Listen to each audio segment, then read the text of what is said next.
Қасым-Жомарт Кемелұлы, Қазақстан Республикасының президенті, мынау Түркістан облысы Кентау қаласында Кентау трансформатор заводының жұмысшылары айлығын көтеріп беруін талап етеді. Талап етеміз, талап етеміз, талап етеміз.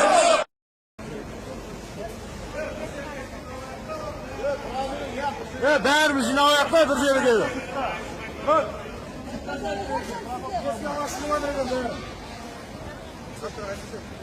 Айлық көтерілсін бе? Айтмар әкімдер. Айлық көтерілсіндер. Айлық! Айлық! Айлық! Айлық! Айлық! Есть богатые и бедные, не может быть стабильности. Это государство без фундамента. Поэтому я хочу обратиться, чтобы вы донесли, чтобы весь мир узнал, в каком положении находимся мы. Казахстан хочет войти в 50 развитых стран. Ему не место там. И также в Совет Европы. Там не место Казахстану. Вот с такими рабами, вот мы настоящие рабы.